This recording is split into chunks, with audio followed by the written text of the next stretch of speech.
What's up, y'all? It's Drewski, and I've teamed up with Mountain Dew to produce a hilarious new basketball podcast called The Dew Zone with Drewski. Learn the backstories of your favorite ballers and celebrities like Jamal Murray. Did you have like a favorite team? Was it the Raptors at the time or no? Was the Raptors even started around that time? Come on, bro. I ain't that old, fam. You talking like I'm 50. Taylor Rooks, Asia Wilson, and many more. You won't want to miss this. Listen to The Dew Zone with Drewski on Apple Podcasts, Spotify, and wherever you listen to podcasts.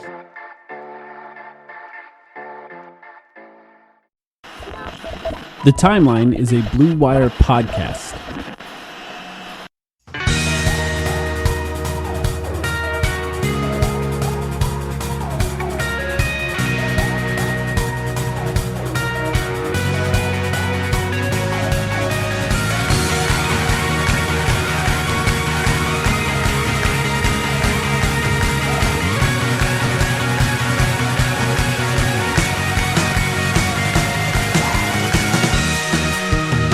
Welcome to the Timeline of Phoenix Suns podcast. My name is Mike. I'm here with Sam. Sam, how are you doing? Can we just end the season already? It's over. It's pretty much over. We got two more games. Two more games that were so important that they didn't put them on the schedule until like 2 days ago. So it's basically over. Joining us too, a writer for ArizonaSports.com, covers the Suns, is at basically every home game. Kellan Olson. Kellan, how you doing? Hello, I'm doing very well. I have on in the background Nikola Jokic versus Jahlil Okafor and a basketball player by the name of Tyler Cook, who I just learned existed 12 minutes ago. Yeah. Nuggets are winning. Did you see that there is a player playing for the Clippers today whose last name is Scrub? His name is Jay or something. I think Yeah. I want to say off the top of my head. The only reason I know that is because I follow some of the draft people like Ben Pfeiffer and all those guys. And if they tweet about a person enough, I know who they are, but they've never tweeted about this Tyler Cook guy. So I'm like, oh, a rookie out of Iowa, apparently. Okay, whatever. Yeah. This Jay Scrub guy. It seems like someone on 2K that was created in a fake league in 2024 or something. It's a hilarious name, but yeah, they're clearly not really playing all their guys tonight. And just like Sam said, it's the end of the season. It's been a long season, even though it's been a short season. In that there was a ton of storylines. Sam has finally fully turned on Devin Booker. Shut up. That finally happened right now. And, you know, Kellan, we had you on at the beginning of the year, right before the season started for our season preview. We talked about expectations for the season. It's not over yet. Still 2 Spurs games. I think a lot of people will probably be listening to this after those games as well. But just from a general perspective, how has the season played out in your mind compared to your expectations? Better, for sure. And I'm not exactly sure outside of having realistic expectations for Chris Paul where I shot too low.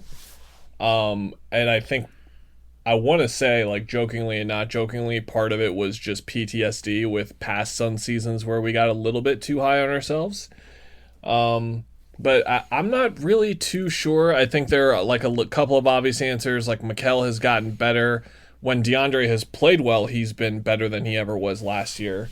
And then there's just all these other contributions are getting across the team, but it was kind of an uneven season. I've been one of the people the most talking about how the bench saved them at the start of the season. Mm-hmm. And you just look at their contributions over the course of the season. Mikal's kind of having his best stretch of the season right now. And then Cam Johnson had some really great stretches as well. And they've just gotten pretty much all of these across the stage of the season. They've just gotten high-level work from those 8, 9 guys. I mean, Torrey Craig included in those 9. And then, I mean, if you want to talk about Javon, like how great he's been since he came back, basically, in the rotation. So yeah. I think maybe that's where I underestimated. I thought maybe top 10 defense, but they wouldn't approach top 5. Now they're trending more back towards top 10. But yeah, to like answer the question, I'm not really sure because I'm like curious where I was a little bit too low because I thought they were going to be where the Blazers and Mavericks kind of are right now, and the Lakers. I remember. They're up in the contenders. Did you guys have them like more higher than me? You probably did. Mike had them a little bit higher. I had them around the 6th seed. I said third if they could stay healthy, but what we were all concerned about I remember that podcast pretty specifically, and what you were concerned about, Kellan, and same with Sam and I, was the backup point guard position. Yeah. And that was the main thing I think that everyone sort of underestimated. And what we've seen is those minutes without Chris Paul and Devin Booker on the floor. I think they're in the net negative now at this point, but they're not in the net negative by a lot. Like it's a -1 or something like that. And the minutes without one of Chris Paul or Devin Booker with Cameron Payne have been really, really, really good, like consistently good. I think, Chris Paul and Cameron Payne playing together without Devin Booker, not a lot, but a really high net rating. Devin Booker and Cameron Payne playing together, I think that was a +7 the last time I looked at it in net rating, which makes it, if that was a team, that would be like the third best team in the NBA. So I think that's the main thing that we all underestimated. Sam, what do you think? Is that the main thing for you too? Yeah, I'll point out I have like no notes for this discussion today except for one, and the one bit of research I did is when Cam Payne and Chris Paul share the floor. It's only been 78 minutes this season. A lot of those minutes have come in the past week.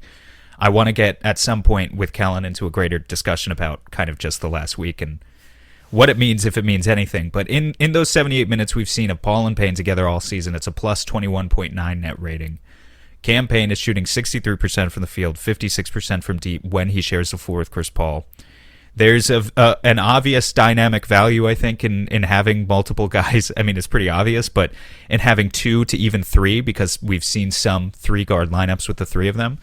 2 or 3-guard lineups where all guys are capable of putting the ball on the floor, putting their heads down, driving to the rim, self-creating in the way we typically expect from guards. So I think those minutes have been really good. And if you want to just kind of give effusive praise to Cam Payne, I'm all for it. I want to quickly say, kind of related to what Kellan was saying earlier, I think it's really telling when we talk to basically anyone who watches every Suns game and is like in the Suns sphere, has been covering the team all season, that contrary to what we see from the national media, none of us are able to come up with just a neat, tidy narrative about why this season has happened. I mean, obviously you've got Chris Paul and you've got Mikal Bridges' improvement and you've got, Devin Booker feeling more comfortable. You can go up and down the line. But case in point, you look at a guy like Dario Saric and just the massive amount of variance I think we've seen from the beginning of the season when we were talking about him as the best backup center in the NBA at one point and like a top 4 player on the Suns to today where he, literally he saw booze on the court last night after he missed those free throws in the Portland game. It's just one example, but there have been a lot of examples this year of this team is all over the place. They're really good, but they're all over the place, and there hasn't been a defining narrative that's been easy for any of us to analyze, I think. Yeah, and to kind of go off of that, Sam, I think that I'm not really sure where we properly value this and properly don't. Yesterday's game is like a terrible example, but with the Cam to like go to those minutes, I guess the Chris Paul Cam Payne minutes, I think a lot of the times we look past the fact that teams, it sounds silly to say it in real time, but teams are playing their own reserves in those minutes as well. And like when you think about Cam Payne and Chris Paul on the floor together, you're like, oh, who are they guarding? And then sometimes it doesn't matter, right? Yeah. Like sometimes it's not really that big of a deal. So when you hear that lineup, that's kind of where your head kind of naturally will stop it and say like that's why this isn't that good of an idea or whatever it may be defensively. But against certain matchups, aka most of them in the league, it's going to take a pretty dynamic roster that you're facing. Like for example, if Portland's playing a must-win game, they're going to have CJ or Dame on the floor at all times. Now one of those guys has to guard the other, but Chris spent some time on Dame last night as well, I'm sure. And then like Mikal obviously helps patch a lot of that up too. And I think that they've just found a rhythm with it. Cam being like again, the crazy thing about Cam Payne is you can talk about his last NBA say and all that kind of stuff. A lot of what's keeping him on the floor is his shooting. He's, I think, 2nd or 3rd on the team in 3-point percentage right now. And that was not the case in his NBA career before that. He wasn't that good of a 3-point shooter. Wow, now he's doing more. You're right. Go Ahead. Ahead. He's 2nd. He's 1% behind Langston Galloway as of today. I mean, and it's crazy. And that's on like a lot of pull-ups, a lot of step backs recently too. It's nuts. Just a lot more volume in general. Yeah. Yeah, and I don't know how that happens. I don't know where that comes from and stuff. It's so weird. Why can't Booker do that? I'm sorry. where- I know. By the way, it's where preparation meets opportunity, Kellen. Don't you know? That's how it works. That's He's what just Monty says. He's just not good at it. Lock the two of them. Okay. Lock We the can two say of it them out in loud. a gym all summer, and have Payne teach Booker the secret. I don't know who he worked with, but can't be that hard. Come on. I think it's as simple as he shoots kind of a flat Kobe Bryant type shot, and that makes it harder to make shots from further away. He's just not good at it. Cam's got. I don't know how else to phrase it. He's great on catch and shoot numbers, and I wrote that super duper long piece at the start of the year. And kind of my pitch was basically Devin's going to take more pull-up threes less pull-up threes this year and more catch and shoot with Chris setting him up. And we actually haven't seen that much, and that hasn't been the case. So naturally, he's actually one of the worst three-point shooters on the team this year because he's still taking pull-up threes. And again, I really do believe, I think he's probably at like 34.5, 35, something like that right now. Yeah, I looked at this. That's his overall. Ago. He's at 30% pull-up. I checked today, by the way. And 37, I think, catch and shoots, which is still down. And there's at least 30 of those attempts, which are the 2-for-1s that he has never made once in his career, I think, ever. Yeah, that's Chris Paul's job now. You want to talk about like all my cliche writings with like the story I had with Jamal Crawford quotes where it's like he only cares about winning. There's an example of not caring about winning. Just like saying, I'm going to tank my 3-point percentage by a full 1.5% every year just taking these 2-for-1s. Like, I don't care. I'll just take them. But yeah, he's just not good at it, which is kind of simple in its own right. But to go back to Payne, it's like it's funny watching it. If you guys talk about like being at the games every year, I can honestly say, looking at the 3-point percentages like a game or two ago, that I hadn't looked at them in like 6 weeks. And I think with like a team that's this good, that has as much consistency as it does, and I know that's funny to say when I said what I said before and the inconsistencies that have been in the team, but to my general point, I would have said off the top of my head, like, who were the top 5 3-point shooters, and they're those guys, right? We have a really good idea of who the 3-point shooters are on this team and who aren't at this stage. And that just kind of speaks to Payne's consistency of he is top 3 on my list of if he catches it in the corner, I think it's going in. Which, it's him, Mikal, and I guess of like the guys who play, Chris Paul would probably be third for me. How did we end up? It's not Jay. How did we end up in a space also where Cam Johnson is not one of those guys? It's like Jay, yeah, and that's a great point. But to quickly answer Mike's thing on Jay, no, correct, yeah, because he's like 38-39%. But again, if you just look by the spreads, like volatility is off the charts. He will never be in my top 3, even if he's a good 3-point shooter this year. I refuse. Well, it's interesting too that you talked about Cameron Payne. It's just proof that the development isn't just this like singular linear line that just goes up. He just all of a sudden became really good at one thing that made his entire game a lot better. And we'll see if that happens for guys like Devin Booker or even like DeAndre Ayton, who has developed a lot defensively. We still haven't seen like this massive development offensively for him. Maybe something like that can change over an offseason. And I know that what happens with a lot of these teams, and I think it's something that I was looking forward to before the season, and now it's kind of interesting to consider now. There's so much pressure on this playoffs. When I thought about this season before, in my mind, I thought, okay, the Suns will make it into the playoffs. I think they'll be a top 6 seed, right? That was the main goal. Don't have to play in the play-in. And then the young guys will get a bunch of experience in the playoffs. They'll get an understanding of what they need to get better at with a massive spotlight on them, which always seems to make young players better. And then they'll come into next season having worked on those specific things because of how bright the lights are and how many people are watching and the pressure that comes with the playoffs. And it's interesting that that's like not something that we talk about anymore because of how good they were. February and March, I think, were the 2 months where everyone's expectations changed on this team, and now the entire focus was on how can they win a title this year. And I guess that's sort of stopped with the Lakers now potentially being in the play-in. How do you feel about the expectations this year, Kellan? Well, Mike, you're the person posting worried faces about the Brooklyn 3 being together as if the Suns will potentially meet them there. So that's non-Suns related for the record. Oh, come on. They're going to no, beat anyone. That's fair. I want to defend Mike there. Yeah. It's like Okay, yeah. if we are finally seeing that team with all 3 of them together, I don't think that's just a Suns thing. I think every Western Conference team should be crapping its pants. Yeah. or Eastern Conference team or any team. I don't like look at most of the things I post and say like I thought that was really smart or something, but I did genuinely feel that way about watching a Nets game and then tweeting like, Yeah. okay, so there's 2 games this series where they're just going to hit shots and you can't beat them. It's going to be impossible. Just 2 games already, you're done. So now you have to beat them in 4 of those other 5 games. I've How been do beating you I've been do beating that that? drum too. I Yeah. don't the way understand. I look at it is the way the playoffs tends to work is even if you play really, really great defense for 20 seconds, then you have a few second isolation at the end of the clock. And if that is going to be by one of those 3 guys every single time, which it should be, then how do you win? I just don't really see a way that any team could beat that. It's just impossible. I posted a stat Yeah, yesterday just quickly James Harden, it sounds stupid, but like obviously he doesn't have an MVP case with, that's this whole stupid conversation. But it just the splits between when he plays versus when he doesn't play, it's really ridiculous. The Nets are, when they play with James Harden in a clutch game, so clutch time, last 5 minutes of the game, scores within 5 points at some point. They close out 18 of those 20 games. They're 18-2 with an offensive rating of 129 in clutch time with James Harden, in games with James Harden.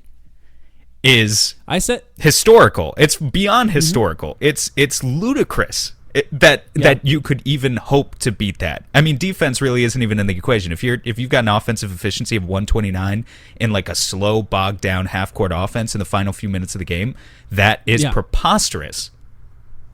I don't know if this is blasphemous to say it, but I said it on this podcast. The guy that scares me the most on that team is James Harden, and I guess there's an argument to make that he's never done it in big moments in the playoffs the way that Kyrie Irving and Kevin Durant have, but there's something about the level of unpredictability that comes with James Harden. I know everyone says he's just going to go to that step back. It's not actually true. He can do so many things with the ball, and he's so unpredictable when he has it that they become impossible to guard. It's just it's a terrifying team. So yeah, I guess Kellan, yes, if the Suns made it to the finals, I wouldn't be confident they're gonna beat the Nets. That's true. But that was more related to the fact that we're finally going to see them on the court together, and it's a terrifying thought. Yeah, to that point, Kyrie has I feel like sometimes great players get stuck in this trap of being just known as great players, and it kind of gets lost. This is like my Dame thing is like I tweeted last night. Like, Dame's a superstar. Like he's one of the 5, 6, 7 best players in the league. I think he's the best point guard in the league. Hot take. I just think the way that he sees the floor, makes the right read almost every single time. Kellan, and the right pass every single time. That's a really hot take this year. That's I respect it. That's a really hot take. Think I've always been I think Chris Paul is arguably the best point guard of all time. Yeah, whoa, I said it. Crazy with Magic and all that stuff.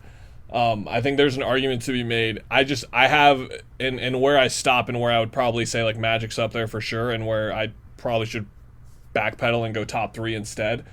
I just value so much the floor general stuff, and while Steph is underrated in that regard too, I just think Dame's like pure point guard play and the way he sees the floor, makes the right decisions all the time. I just think he's even more underrated there.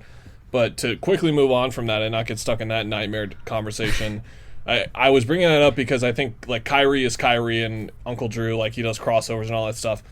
He's putting up 50, 40, 92 right now on his splits. He's averaging 27, 5, and 6.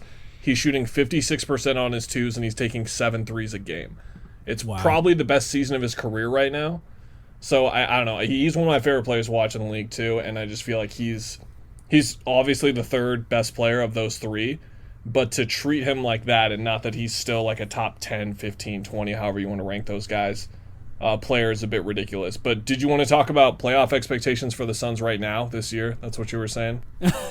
Yeah. We probably should before all of our listeners tune out. I guess I was ready to pounce on in defense of Steph Curry, but I guess we should talk about the Suns. I guess the question started at what do you think about this season has changed? How has this season changed your expectations for what the Suns can do in the playoffs, I guess?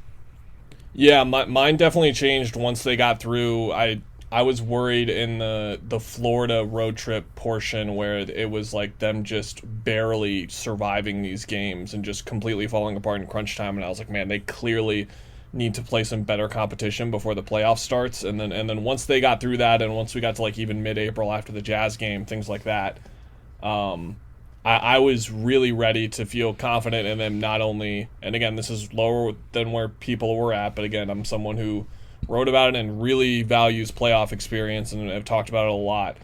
I feel really confident that they're going to win a playoff series, and I feel like they're going to be the favorite against most teams they play in the second round, albeit that's in the mental construct of the way playoffs, the way the bracket normally looks, which is where, if it is what it should be in terms of where teams are seated, the Lakers should be first, correct? They're not first. So they could play them in the first round, they could play them in the second round. We don't really know yet.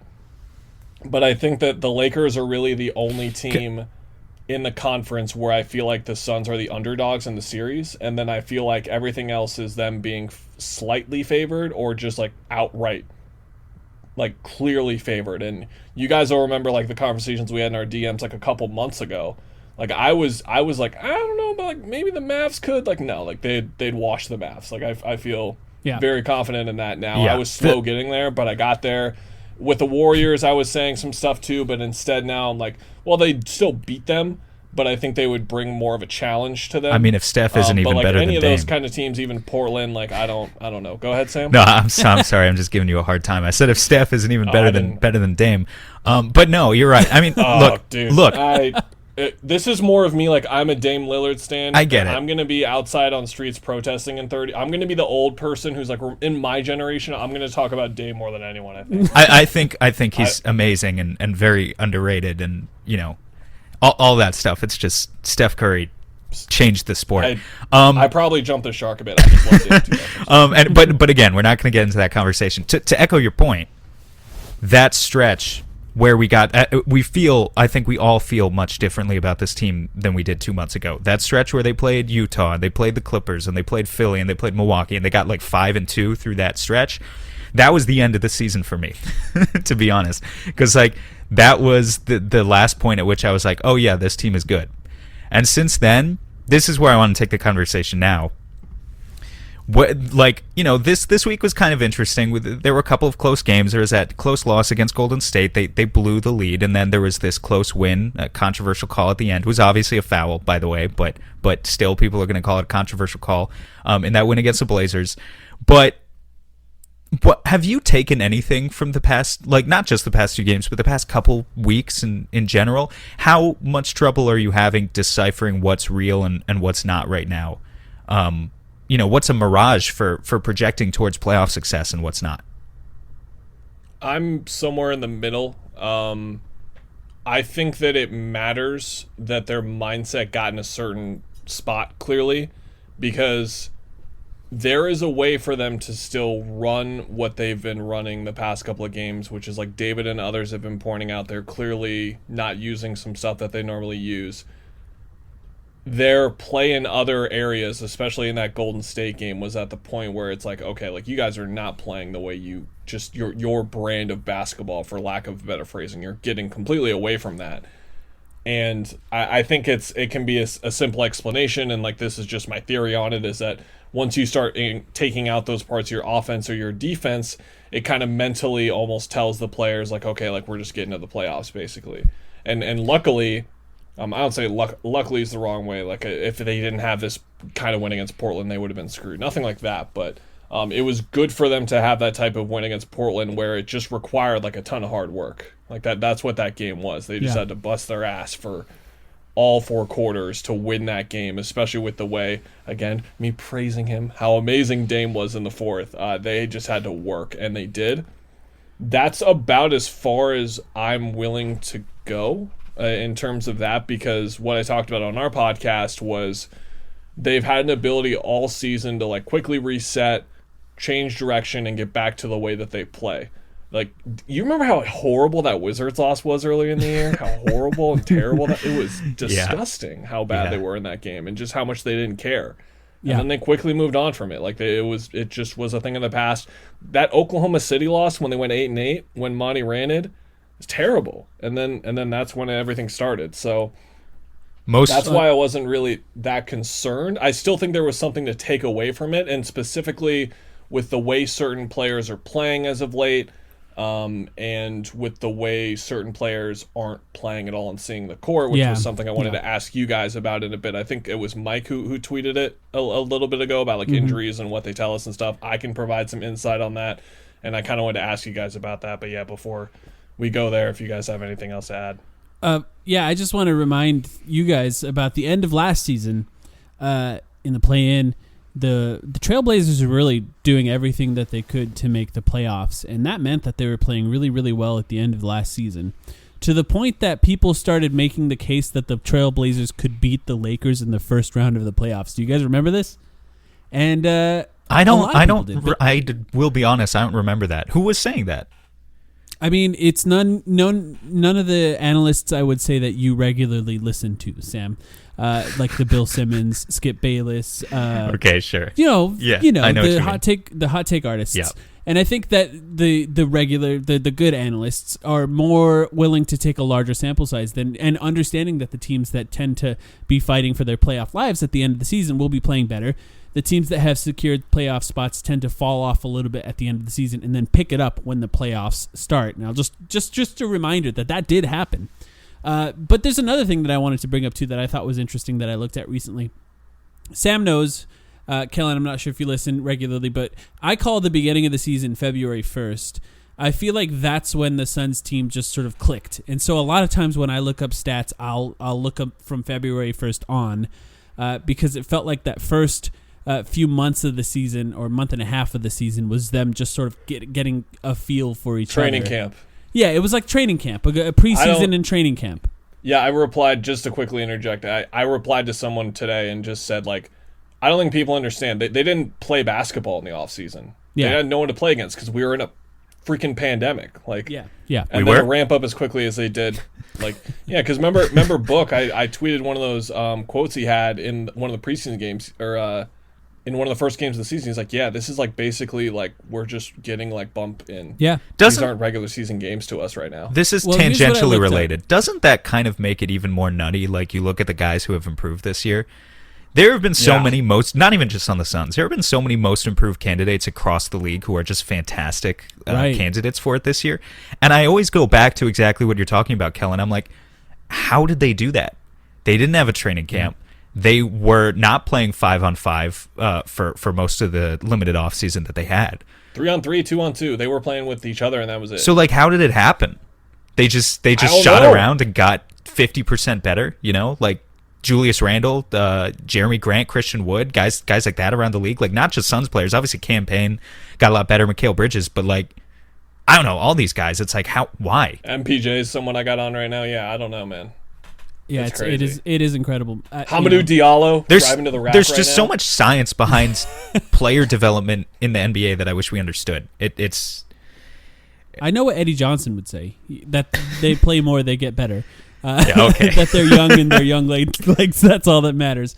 Since February 1st, I looked up the net rating in the clutch. Do you guys want to guess where the Suns rank in the NBA net rating in the clutch since February 1st? I'm going to guess that the one overtime in that Cavs game skewed it to top 5. 7th. Right between what you guys said. They're 6th in the NBA in the clutch in net rating with an 11.8 net rating. Just to further bolster Kellan's argument in favor of Damian Lillard, the Trailblazers in that time have a plus 31 net rating in the clutch. I mean, this is partially because... Is that good? Yeah. What's Golden State? Say it. It's number one. Golden State, let's look it up. Let's see. They are 24th. Shut up. Interesting. No. Essentially the opposite of... I imagine the numbers are different when Steph Curry's in and when he's not, but also that team sucks. But anyway, one guy has Jordan Poole fucking spotting up in the corner, and the other guy, or on the wing, and the other guy is CJ McCollum. This is not a fair comparison. I love this bit. Let me ask you guys, why do Suns fans seem to think that this team chokes away a bunch of losses when it used to happen a lot, like in previous seasons where the Suns did that, and this season it actually... hasn't happened that much. I think this it is- seems like there's still a narrative about I that. think this is a human psychology thing more than it's a Sun specific thing. No, seriously, like No, Sam's right. has there ever been a good team? The best teams in the NBA still lose 20% of their games, like, or even more, like 20 to 30% of their games. And so if you're the best team, you feel like you should beat everyone. There's always going to be a narrative every time you drop a game of, oh, why do we, you hear it all the time. We play down to our competition. Fans of good teams always say that whenever they lose a game. But not every great team in the history of the NBA can be playing down to the level of their competition. I just think that's like an overused cliche. I'm not really sure there's anything more to it than that. Yeah. Interestingly, in clutch time, they have the record for wins and losses for these specific games. The Trailblazers with that plus 31, they're 17-10. The Suns with plus 11.8 are 19-5. They actually have the best record of any team in the top 10 of net rating in the clutch. So they're actually still, I mean, they're a Chris Paul team, right? So once they all clicked in and once they all started playing their games, they became one of the best teams in the clutch in the NBA as far as actually winning games, which is what matters the most. And I think there is an element of the Suns do tend to get out to big leads, and then when they start to stagger a little bit, teams eat their way back into that lead, and then the Suns kind of close it out, win by 5 at the end of the game. So fans just sort of get it in their head that they're losing these leads, but they still win. And isn't that what matters the most in these specific scenarios? I just found that stat to be really interesting compared to what a lot of fans seem to think. I'm sure it's somewhere, but you guys might know this. Someone listening might know this. Go ahead and tweet what it is, where they're at. But like time in the lead this season, they've got to be top 3 or top 5 in the league. That's a fun stat. I would write these recaps, man, and I just kept writing. They were in control throughout, and then I had to figure out how to rewrite like they were just winning the whole time, pretty much, because they had these games along with what Mike was saying, where it's just it never felt like they'd get down to like a 6-point lead, then Chris Paul would just do 3 minutes of stuff, and then they're up 15 again. And it just felt like they were never really out of control of a game. And that's when it feels like they're not themselves, when they're not winning and completely like being the better team, which speaks to how fantastic they've been this year. But yeah, if anyone knows where that stat is, I was like kind of looking for it the other day, and I don't know where it is. I'm sure it's somewhere on one of these sites because like there's so many now beyond just NBA.com and Clean the Glass, which is what I mostly use these days. But they've been awesome at that all year. And yeah, that's any team. You got to win probably like 65 games to not have those issues. 70. Yeah, I think so, which rarely ever happens. Now, looking forward, you're thinking about the playoffs and where the Suns are at right now. It seems like it's going to be the Warriors or the Lakers, right? That seems like where we're at. I guess there's a possibility of the Jazz dropping out of the first seed, and it could be any one of those four. 7, 8, 9, 10. There's also still like a 10. Again, I keep quoting these odds. I quoted them on our last podcast a few days ago. I think it's helpful to have a reference point.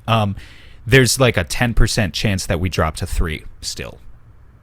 Yeah. There's like a 10% chance of that. So I wouldn't say it's going to happen or anything, but there's like that means there's a 10% chance of playing Dame in the first round too, which doesn't scare me. Unless you drop to 3 and the Lakers come up to 6, which would suck. Steph Curry would scare me though, I'll tell you. And Kellan will show up at the arena with one of those jerseys that the moms wear. Then they have a player on each of the team where half of it is Suns and half of it is Trailblazers.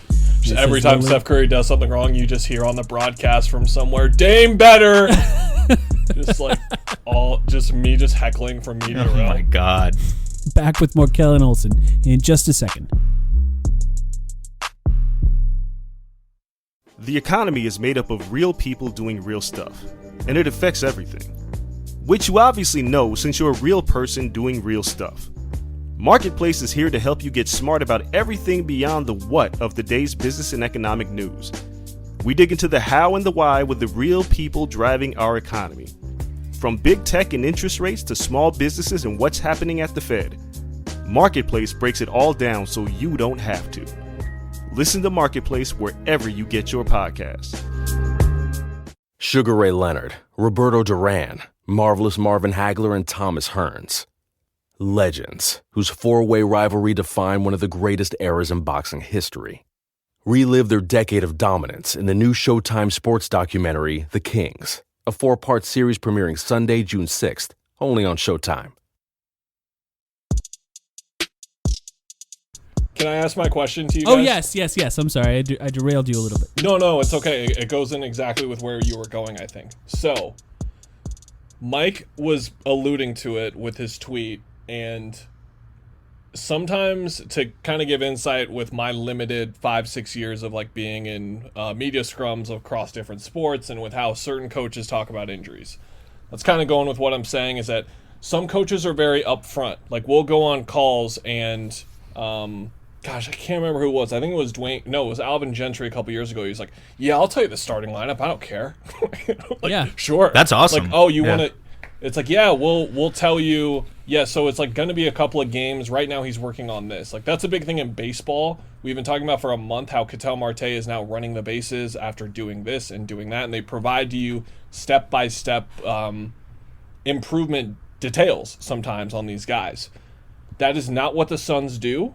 It has not been in my experience so far, and that's not really a basketball thing anyway, but Yeah. in terms of just progress points and knowing, Monty especially, and I think this is no fault of Monty, a lot of the time I feel like he just doesn't know what he's allowed to say and not allowed to say, and which goes into some of like the COVID stuff we've been asking about the last year. It's just kind of been his choice, and like I'm completely fine with it. But he's basically said about anyone whenever we ask that they're about their status, they're getting better every day. If you think about it, like they are getting better every day. They are progressing. So they're not getting worse. Sounds like you want And the Suns to fire Monty.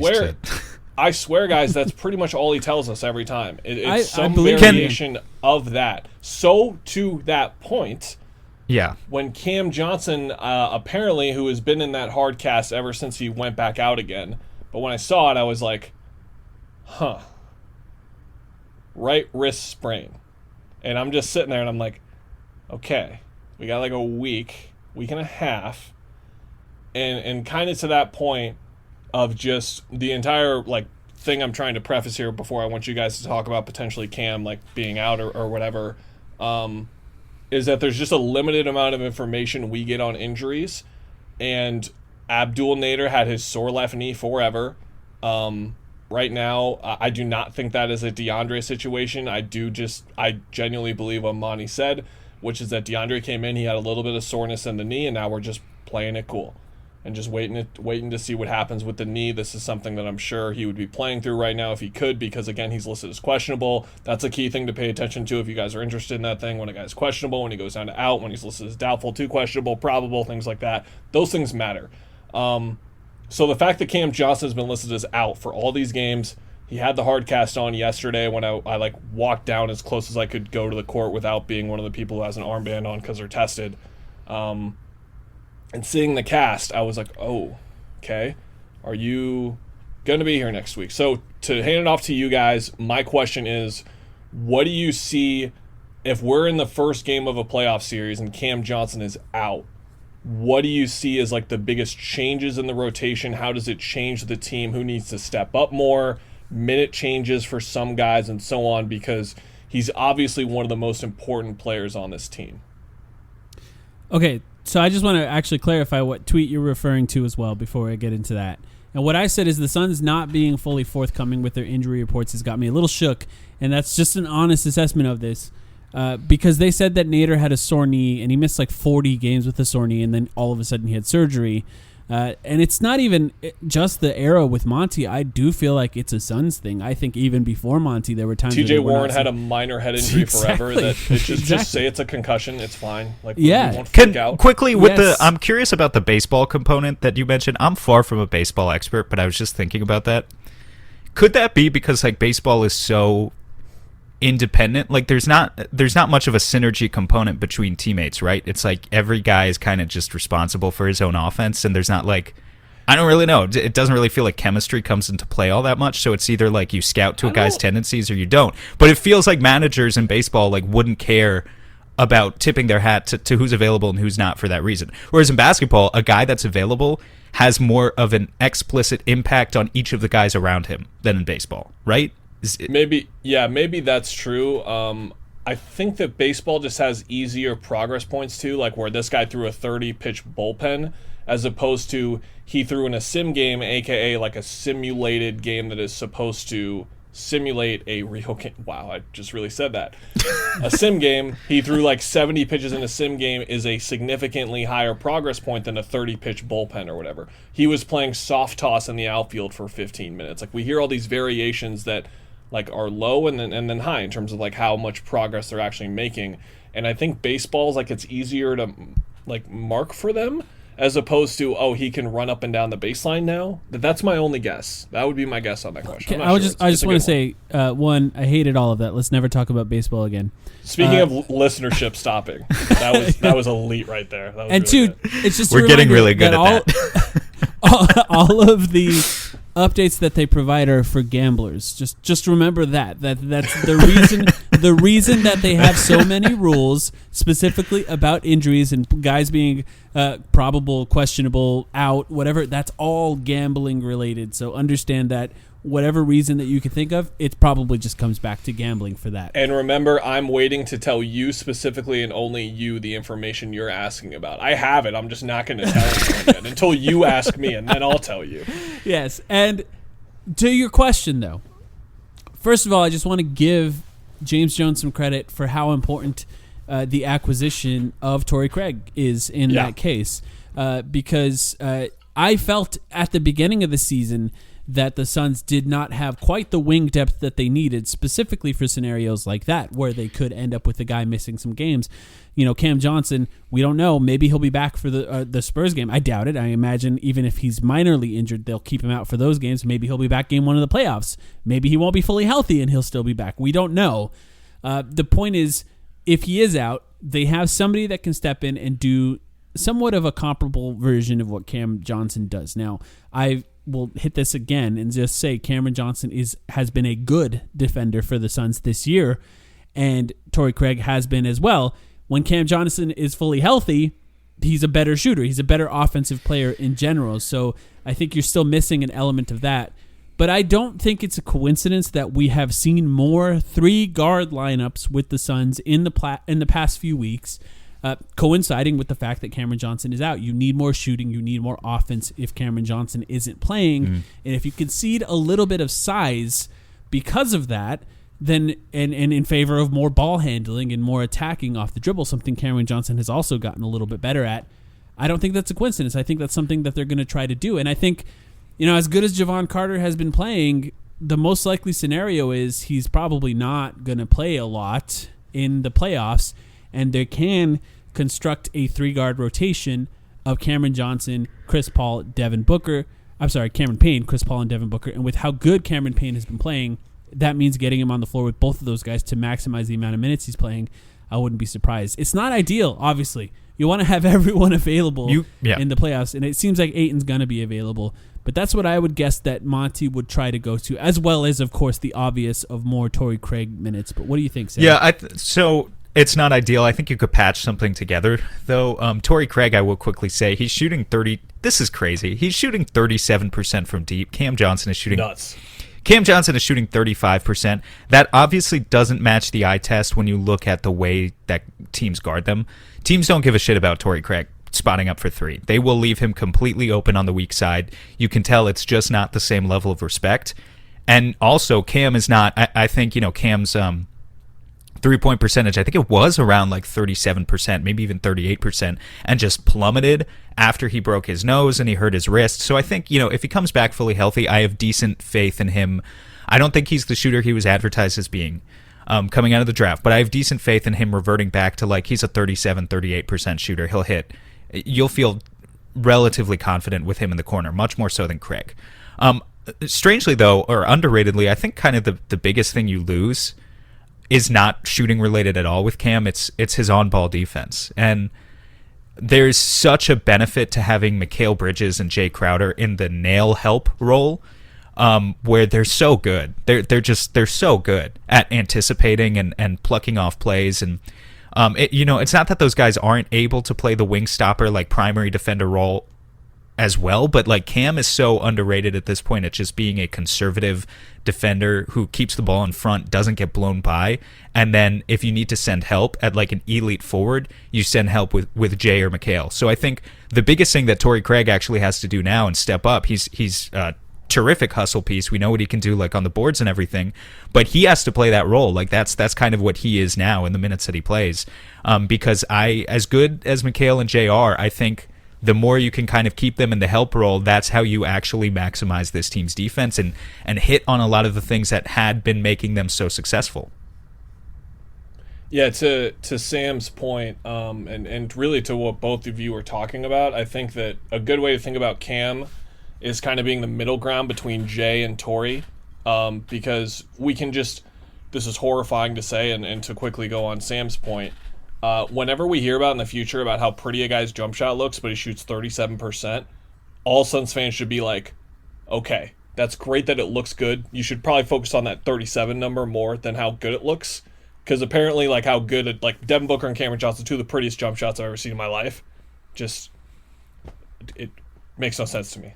It used to be a thing. It doesn't work anymore. I don't know if you guys get what I'm saying, but I get it. To that point, I think like looking at those three right now for what it is, which is like in gravity and all that stuff aside, Cam brings with him gravity as a 3-point shooter. Jay brings I believe he's the best 0.5 player of the three in terms of passing, quick decisions, that kind of stuff for sure. Driver a little bit. All these guys can do that stuff, but he's just the best out of the three. Torrey, that's where you get rebounding, hustle plays a little bit more. And again, all three of these guys do it, but you just get a little bit more from each of those guys. Defensively, to what Sam was talking about, I think Cam has these on-ball defense moments where I like to call them like a possession stopper, where there's 14 seconds left on the shot clock. Cam's guy dribbles at him for the 3 seconds, doesn't get anywhere, picks up the ball, pivots, turns around, and goes, okay, who wants to have this with 6 seconds left on the shot clock? Because we're done here. Hot potato, yeah. Jay doesn't really have those possessions in him that much anymore. Torrey obviously does. But Cam is kind of the middle ground of those guys as a defender, where he's a pretty good help defender as well. Just looking at like the differences between those guys, and I think that Cam is the most balanced of the three in all of those areas that I just talked about when we put them all together and help defense as well. So that's where I think him as like there's like certain games that'll flow a certain way, right? Where you're feeling like we don't really need what Torrey, and then we need more of what Jay brings, and then there's like the middle ground. I think that's what Cam has been for this team when all three of those wings have been out there, if that makes sense. Absolutely. And you know what? It's probably matchup space, but is it slander of me to say that, to your point, the possession stopper thing? Like, is Cam almost better at that than Mikal Bridges? Is he? Like, I feel like Mikal thrives so much in kind of picking off passes and help defense and finding ways to be disruptive with his length. But just as a one-on-one stopper, I don't. Is it? That's kind of he's kind of overrated at that. I think. Can we call it first step intuition, where the guy takes his first step and Cam meets him there, takes the chest bump, and then it's over? I think Cam does that more than almost anyone on the team. I think that part of the reason that is because people have not adjusted to the fact that he's a good defender, so they're more likely to go at him. Food. Right, and where they see Mikal Bridges, they tend to try to work a little bit more off the ball to find that space. They see Cam Johnson, they turn around and they want to isolate. I imagine there's not a ton of isolation possessions of any guy against Mikal Bridges because his reputation has gotten so high. I think one of the weird sort of fallouts of if Cam Johnson does end up missing some time. Mike, can I add one thing, by the way? Sure. I know a lot of people listening, and you two absolutely know this. I do not know anything. I'm not saying this in a cute way where I know he's not going to play game of course, one. I do not know anything. A lot of people listening know that. A couple might not, just to be clear. I know nothing. I'm sorry. That's true. Continue. No, I appreciate that. You're getting mad at the aggregators like Bill Simmons, but no, not even that. It's just like the idea that I could see someone's brain going there. It's true. Like Brian Windhorst has to say that before he says anything. But one of the fallouts of that, if he does end up missing time, is that we've commonly talked about on this podcast online. I'm sure you've talked about it as well, Kellan. Torrey Craig at center minutes probably go away quite a bit because of that. There's weirdly more pressure on Dario Saric to play at that backup center position. You can't go as small without Cameron Johnson because you don't have as many interchangeable wings now.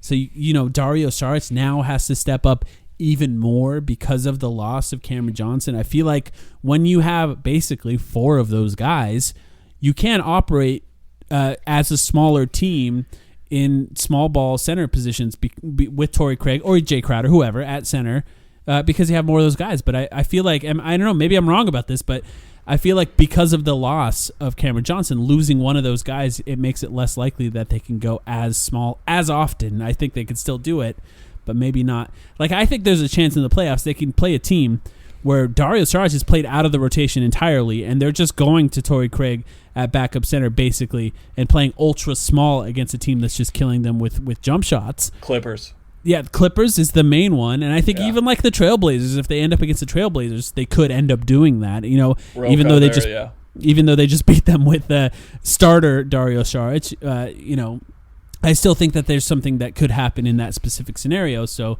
I don't know. Do you guys see that? Do you see the same way, Kellan? Yeah, for sure, and it kind of just extends the.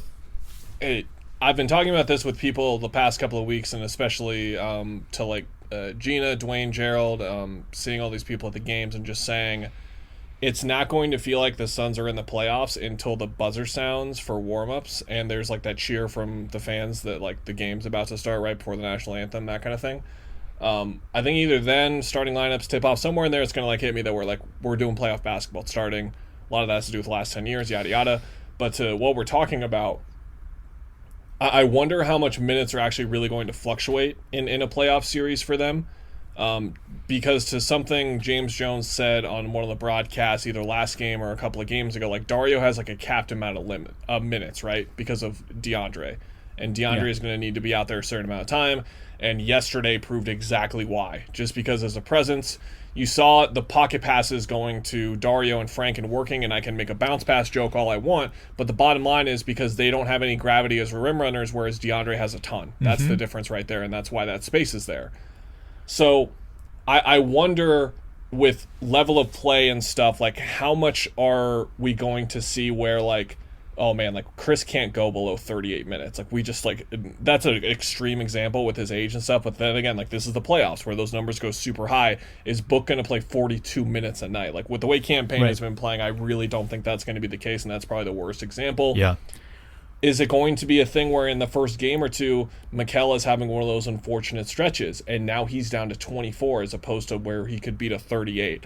I have no idea how it's going to play out, but I'm just super curious to see who are the 2 to 3 guys on the team where we're going to see their minutes fluctuate the most from where we are in a standard regular season sort of rotation. Like it's obviously going to be more of the hit or miss guys, but are we going to be having one of those 3-minute stretches with Dario or Frank? We're like, man, we got to get DeAndre back out there already. Yeah. I wonder where that's going to happen. If you've got everyone healthy, so this means you need to have Cam back, so you have the full wing rotation. But if we have everyone at full health, then I'm basically assuming that the 4 guys who have to play, well, it's tough. The 3 guys who have to play are Cam, and Torrey. And then the 4th guy who has to play is one of Frank or Dario. I would say Dario. Dario has been better throughout the season, I think. I think, I don't know. If I had to guess, I would say Monty's going to start with Dario over Frank in that situation. But Dario is really the guy who I look at, and I'm like, he could have games where he plays 24 minutes, Ayton gets into foul trouble, maybe the Suns are struggling moving the ball from side to side. I can imagine a game where Booker gets trapped. I mean, I can imagine basically every game where Booker gets trapped a lot from the get-go. You need like a short roll playmaker. Okay, Dario plays a lot of minutes. Then I can see games against certain teams where you want to go small. Ayton has been great. Dario doesn't necessarily have it. You push Ayton to the max of what he can do, which is probably, I wouldn't say Ayton's never played like 40 minutes in a game. I don't think that's not really something he's ever had to do. But if you can push him to 36, 37, that's pretty good.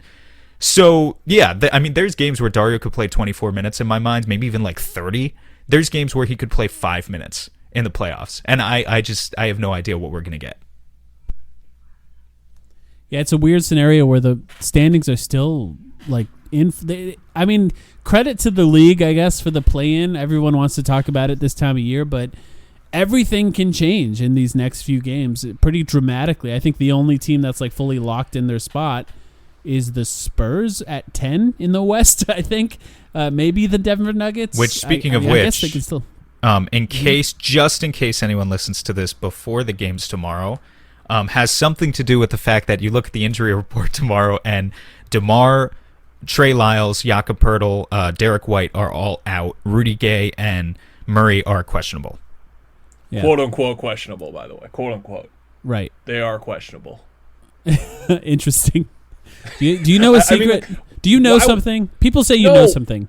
That's my joke. The people have been talking, Kellan. Are they really think going to play? You know more than. Why would they play if they're questionable when there's nothing on the line? Yeah. Yeah. No, you're right. And, I always think there's a weird magic voodoo when Pop rests guys where they just win. Anyway. Real quick, worried. I should research this. Do we just need the Jazz to lose one? Is that all? If the Suns win out, yes. So the Jazz are the Jazz are up 27 over the Thunder right now as we speak. So I don't think they're dropping that one. So essentially the Suns need to win 2 games over a depleted Spurs team that has nothing to play for, which in theory should not be too difficult. The difficult part is hoping that the Jazz drop a game to the Kings, who are now eliminated on Sunday, which does not sound that likely to me. Yeah, I mean, teams like to play spoiler in that scenario. When you have nothing to play for, that's the only thing you have to play for. So I guess there's a small possibility that they all sort of rally together. And I mean, is Rashawn Holmes our only hope? Is that what you're saying? more or less, yes. Did you guys see him saying he thinks he should be on all defense on the worst defensive team of all? I did, but I love him. But I love him. God bless him. I'm not trying to make fun of him, but God bless him. He is one of 2 okay defenders on that team. In fairness, you cannot. He's not bad. He's got the best minute. The minutes with him on the floor are the best. The Suns were the worst defensive team this season that Rashawn was on our team too, and I think they had the worst defensive rating. If it wasn't the worst, then it was bottom 3.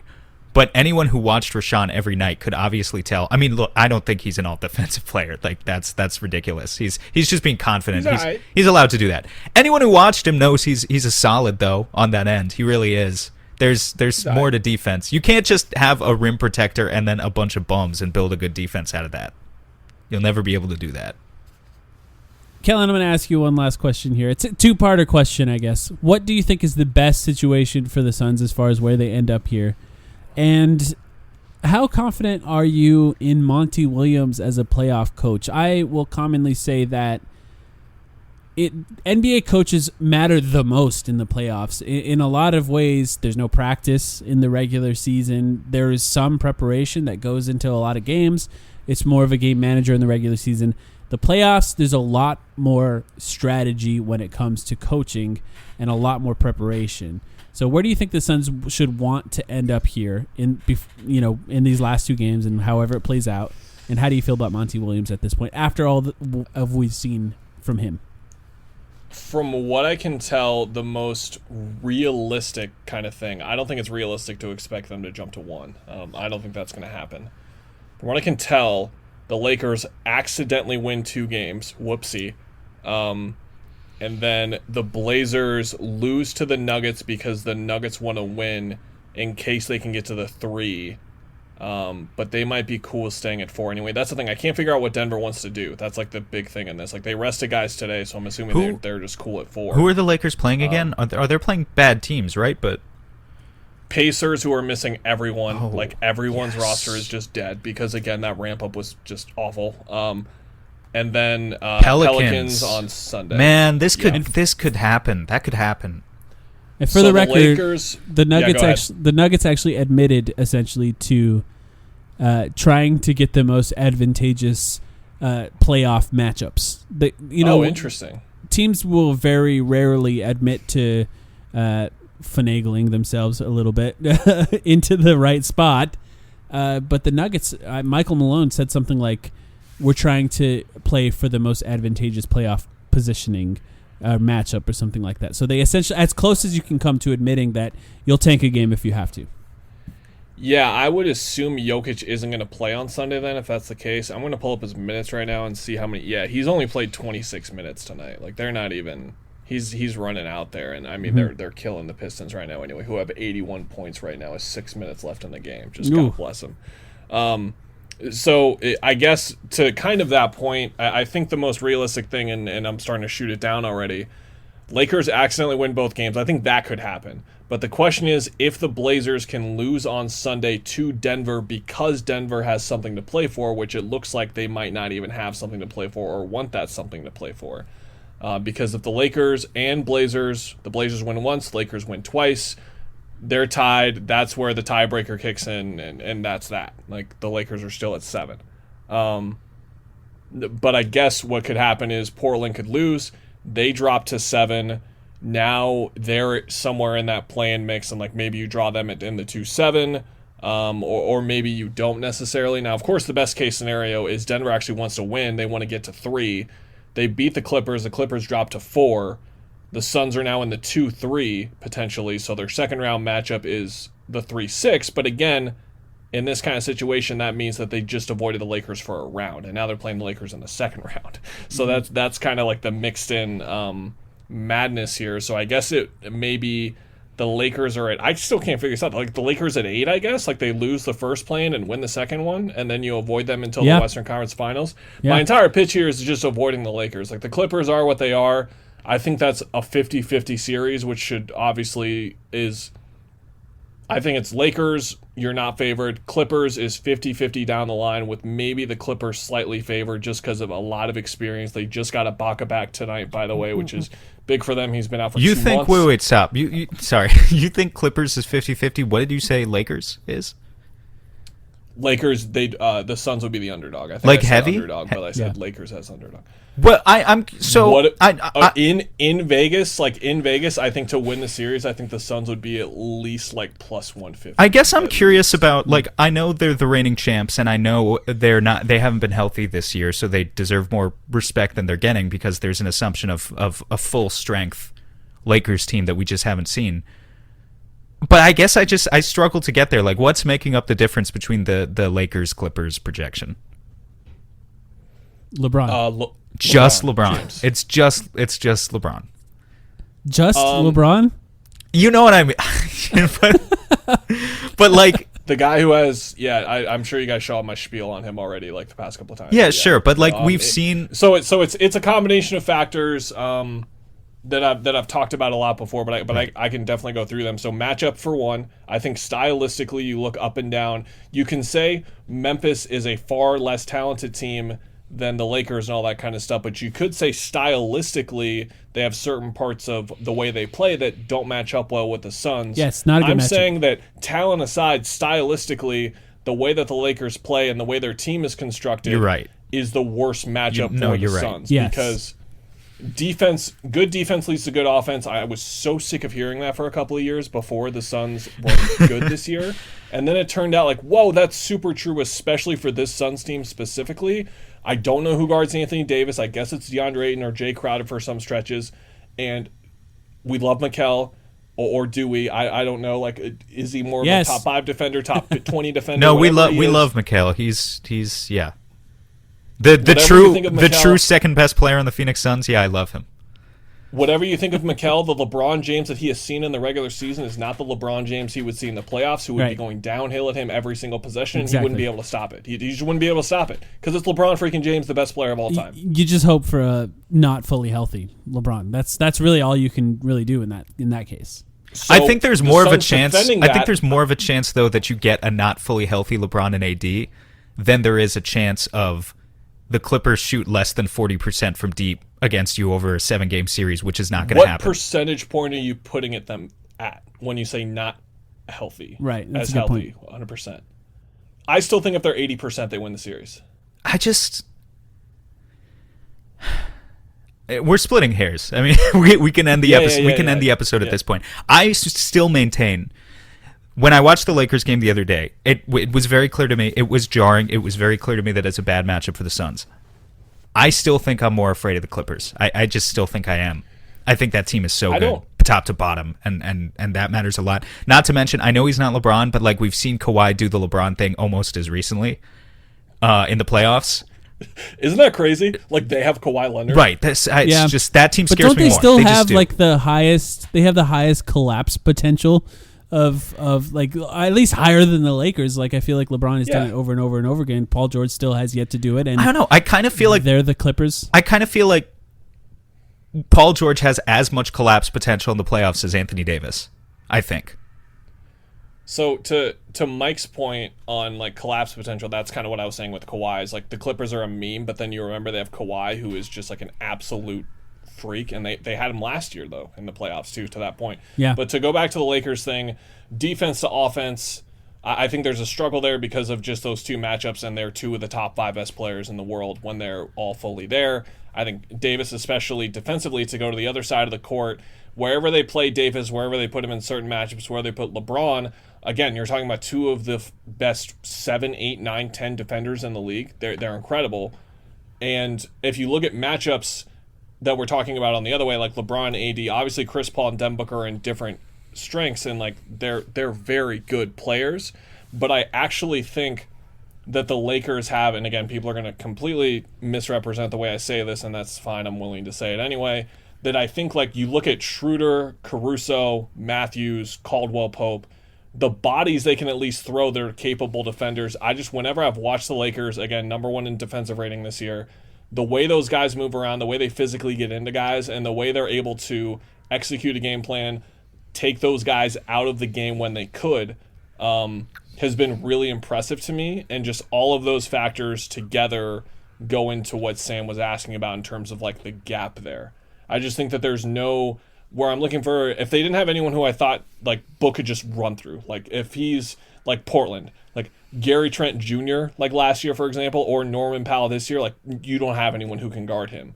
I think that like KCP and Matthews are slightly capable there. They're not going to stop him. They're not really going to do a ton on him, but they're more capable. I think. KCP, and the yes. Lakers scheme as a whole, the Lakers as a team more specifically, because Portland's like a garbage defense.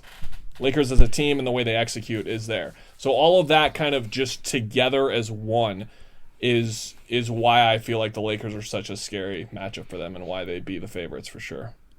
I feel like I have watched Devin Booker destroy Wesley Matthews for years and years and years. I just want to point that out. So I'm less scared of him than I am of KCP. But it would I be agree. KCP majority. It would be like the way Cam Johnson's going to spend like a couple possessions on LeBron in that matchup. That would be Wes in that thing. Yes, I think you hope that you can get KCP in quick foul trouble there. Although LeBron's been an excellent defender this year. He's been really good, man. when he's played. So to his credit, that he's right there too. I think we've gone long here, so we'll go ahead and end this one now. I think we're going to come back once the Suns actually know their matchup, and we'll break it down a little more in a little more detail. If it does end up being the Lakers, we can talk about what could be a potential game plan that would benefit the Suns in that scenario, because I think that's going to be an interesting conversation, and of course talk about the difficulties of defending them. Kellan, thank you so much for joining us. Everyone, read what he writes at arizonasports.com. Follow him on Twitter. Is there anything else that you'd like to plug? Yeah, sure. Our podcast, Empire of the Suns, will be breaking down everything on, I believe what my plan is right now, Tuesday. They announced that the first playing games for the West are going to be on a Wednesday. On Tuesday on arizonasports.com, I'll be looking at all 4 of those teams that are going to be in the play-in and how the Suns did against them in the regular season. If anything stands out matchup-wise, I obviously just told you guys all the Lakers part, so just don't read that part if you listen to this, I guess, but you can read the other 3. Like Memphis, San Antonio, because that could very well wind up being the matchup, because that's the beauty of the play-in. Obviously, Golden State we saw recently, and we're just really going to be hammering it. Even next week, when it feels like the Suns are just sitting there doing nothing for a week, we're going to have a lot of stuff. I have a column, capital C, coming soon that I don't know when it's running. It was maybe supposed to run sometime this week. We didn't get to, but just basically along the lines of Chris Paul's player option, the 2 big extensions coming. What should they do? Spoiler alert, pay Chris Paul whatever he wants, pay Mikal Bridges whatever he wants. We'll see on the 3rd guy. Wow. Stirring Looking the pot. forward to reading that. Looking forward to reading. Thank you so much for joining us, Kellan. Thanks, guys.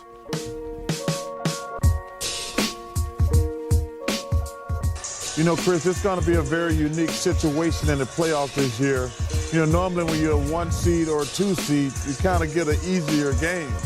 This year it's going to be, you guys could play the Lakers in the first round. You could play the Warriors in the first round. Man, Chuck, I hate to cut you off, man, but I've been in the West my whole career. West ain't never been easy. I don't care who you playing, what series it is, what game it is. You know what I mean? I played in New Orleans, you know, when I was in that division with Memphis, Houston, with Yao and T-Mac, and Dallas when they was nice with Dirk and Stackhouse and all them. The West always been a beast. So if you try to match up with somebody else, you can still get it handed to you. just know that. You know what I mean? You can't dump nobody if you really think you want to win it all. You gotta go through it.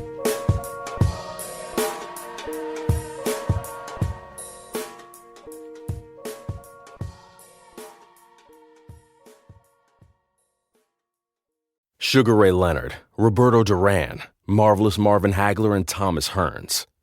Legends, whose four-way rivalry defined one of the greatest eras in boxing history. Relive their decade of dominance in the new Showtime sports documentary, The Kings, a 4-part series premiering Sunday, June 6th, only on Showtime.